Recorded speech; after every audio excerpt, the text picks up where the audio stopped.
Kuleveki Inkundla ephakamileyo yaseRhini iyalele urhulumente wephondo laseMpuma Koloni ukuba ubhangise umasipala waseMakhanda. Esisigwebo sibonwa ngabanye abantu njengenyathelo elifanelekileyo.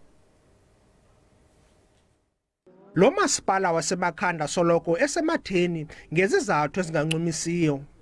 Susela ngonyaka 2014 mabini amabosa karhulumente aphezulu aqeshwa apha ngenzame zokuzisa inkonzo eluntwini. Kodwa ezo nzame zange zize neziphumo ezincumisisayo njengoko inkonzo zingazange ziziswe eluntwini. Londo idale umbutho wasekuhlaleni ukuba aselo masipala ezinkundleni kwaye isicelo sawo samkelwa inkundla ephakamileyo.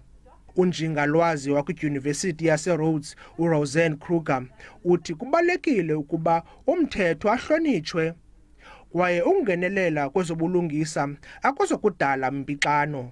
It doesn't mean that we're going to see municipal councils left, right and centre being dissolved.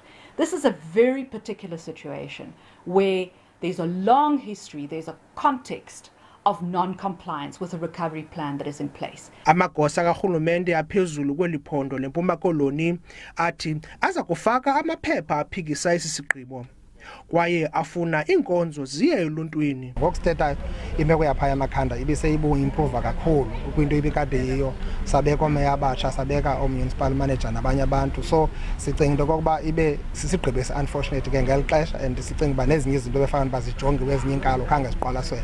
So ukubheka phambili sicinga uba sibhene kwesi sigqibo sejaji. Kolu ngenelelo karhulumente lokugqibela luwenzile umahluko ekuqinisekiseni into yobana abasebenzi abaphathi bakhona baqeshiwe isigxina. Into ebinqabile ngaphambili bekusoloko kukho abantu ababambeleyo. Umbutho wabahlali kule dolophana ubongoza urhulumente weliphondo angaphikisani nesigqibo senkundla. Ngelishwa ukuba urhulumente abhene isigqibo senkundla kuba isigqibo senkundla sibonakalisa iwishes zabantu baseMakhanda. Kudala abantu baseMakhanda bekhala besithi aba bantu nisinikeze bona ba-corrupt. Ndinguzolani Moya, weendaba ze-SABC, ndiseMakhanda kwiphondo leMpuma Koloni.